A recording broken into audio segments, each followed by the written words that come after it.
How are you folks? Well, what a day we had, huh? 3 winners, if I'm not mistaken, 2 places, and yeah, I think that'd make 3 unlucky horses. Obviously the last horse was a bit of a hit and hope. Um, I just thought the price wise for it was interesting. Definitely, I think it's going to come on for his run. Shoemaker, very unlucky. Looked like it was going to sort of stay on, but um, just didn't really go up the hill. And Rewrite the Rules, very much the same. Way out the back, coming into the race, then going up the hill, and it looked like it just died off. I think Rewrite the Rules, especially, is going to benefit more from a flatter track. You've seen it there in Limerick, the way he just, I suppose, cruised up and was sent for home a little bit too early, I'd say, that day, um, under a lack of race fitness. But definitely Rewrite the Rules. He's one to be, I suppose, keeping the good side on.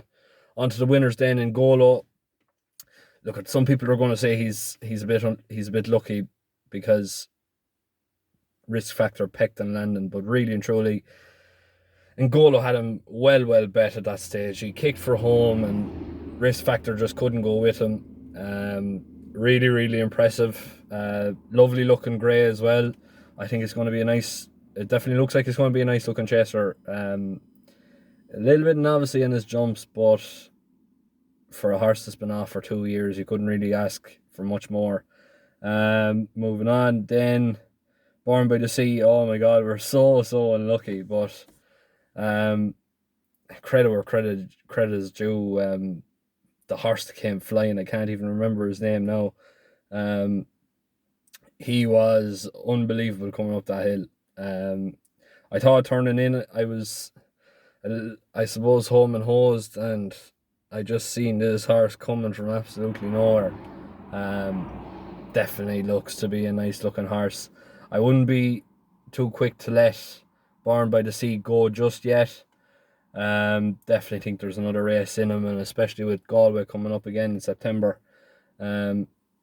he could be targeted for that. And if that's the case, I'll definitely be jumping on him again. He looks well handicapped, simple as that. And Gilligan's, really and truly, they love to have a nice runner for Galway. But moving on then now to tomorrow, it's flat racing again, and it's been absolutely raining heavily for the past day or two anyway now at this stage, even for the whole week. But ground at the minute is soft in Galway, and I can honestly see it getting even worse. I can see it going soft to heavy, maybe even heavy in places, but I can't see it getting heavier than that. If it gets heavy, it's a pure lottery really at the end of the day. Like, flat horses, as you all know, are more, say, good to firm horses and all that. Like, so look, it's really hard to know at the end of the day, like, what way the racing is going to go tomorrow. But I've picked out one horse per race now for tomorrow anyway, and we'll just see how it goes. Moving or going on to the first race, the 2:35, we're going with Halit at 9-1. Dermot Weld horse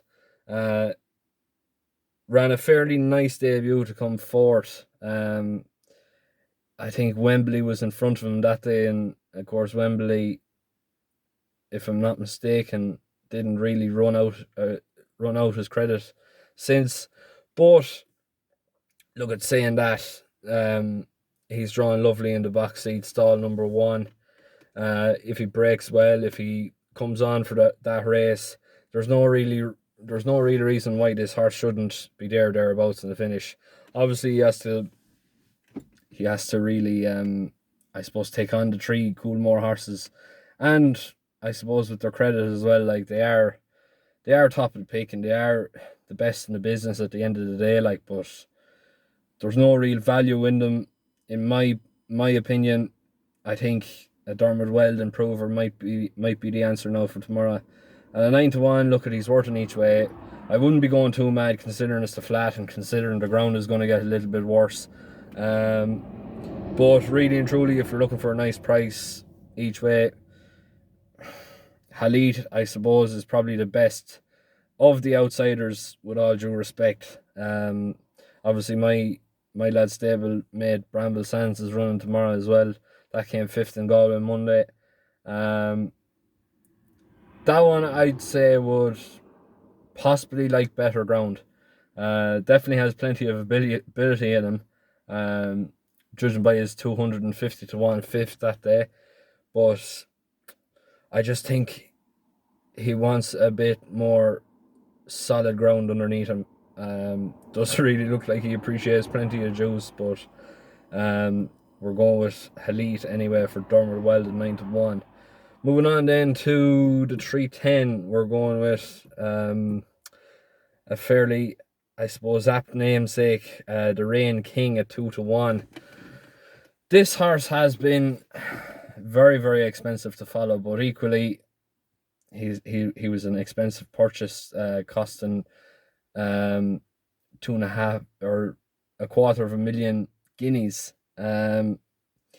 That's without doubt the best, I suppose, price for any of these in this race.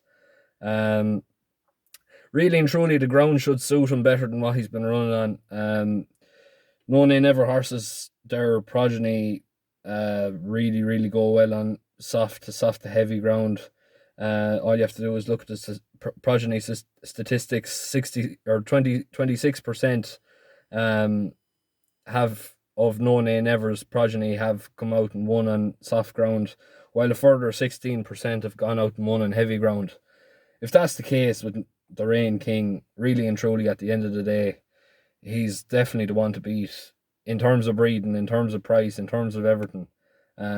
Everything bar form at the end of the day. But from stall 5, I'm going to make a bold and very, I suppose, chancy call here now, and I'm going to say the Rain King will hopefully get his crown today.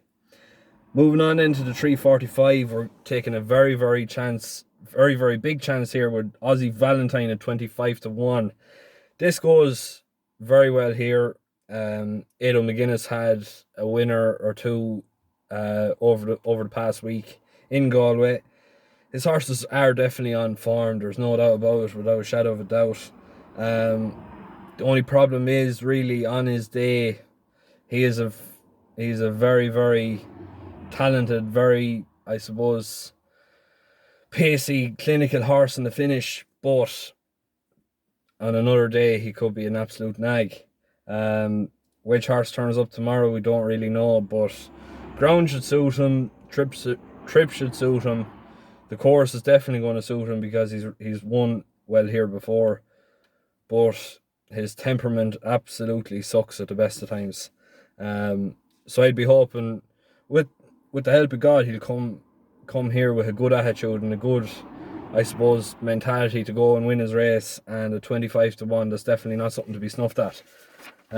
Obviously for an each way shout, but don't be surprised if he upsets the odds here. Moving on into the 415, we're going with Soaring Monarch for Peter Fahy at 6 to 1. He was second here earlier on in the week behind Talking Tough. He had plenty of running left in him. He was 18 to 1 that day, and he was closing all the way to the line, but just the line came too quick. He only gets a £7 hike for that, while Talking Tough gets 11. He gets another, I suppose, a bit of an advantage with the stalls. He's in 11 compared to Talking Tough's 11.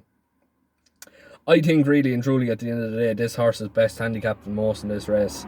Definitely when you put the form in the book, a quarter of a length behind Talking Tough when running on.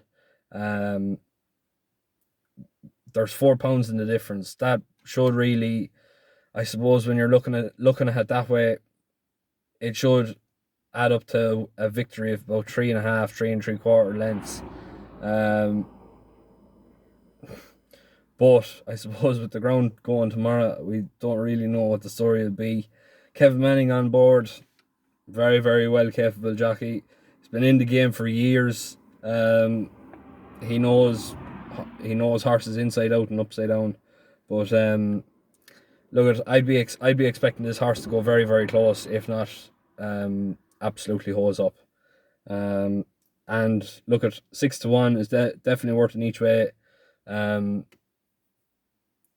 Whether it's quarter the odds or 50 the odds, whatever, I suppose fractions the bookies are paying out, you're still going to get your money back. You're going to get actually more than your money back. Should Soren Monarch not win and get into the places, but really and truly, at the end of the day, I can't really see this horse getting out of the top three. Now we're moving on to the 445. We're going what I think is an absolute godsend, but really and truly we don't know at the end of the day. We're going with a horse called Corey Caves at 8-1. Looks definitely like Joseph O'Brien's first string. Declan McDonough takes the ride, while I think it's Gavin Ryan. Yeah, I think it's Gavin Ryan takes the ride for the favourite. Obviously, Gavin Ryan is a very well capable jockey, but Declan McDonough obviously catches the eye more so than most. Cost €50,000 in the sales. He's very well bred. His dam won 2 listed races in I suppose company like this before, like in her time, but really truly at the end of the day, 8-1. I definitely think it's well worth an each way shout. It's drawn in stall 3. Like I said, Declan McDonough on board. For a newcomer, it has more going for it than most. Definitely one of the most expensive horses in this race, and it should really be thereabouts, and should, I suppose, prove better than what the market suggests. Now we're moving on to the 5:15. We're going with the nap of the day, Princess Zoe at 5-2. I really can't understand how this horse is so well priced. Started out at 5-1. We missed that price, but we're going head over heels into this one now at 5-2. She looks the real deal. That day in the Curragh, followed by the win in Galway. That form has been backed up since, like even there today with Great White Shark absolutely hosing up in the hurdle. It's definitely the one to beat, without a shadow of a doubt. Joey Sheridan on board, taking an extra £5 off. There's no way I can see this being any other than a nosebleed victory. What I mean by this is, hopefully with the help of God coming round that bend, Joey Sheridan will be so far in front he won't know what's after going on. Now, final race of the day, we're going with the next best. We're going with Dark Voyager at 7-4. Again, missed the price. Very sorry about that, folks, but look at it is what it is. We'll take the best price we can get now at this stage. Again, another box seat draw. Second to the Flying Scotsman on Tuesday, I think it was. This is very, very much a weaker race.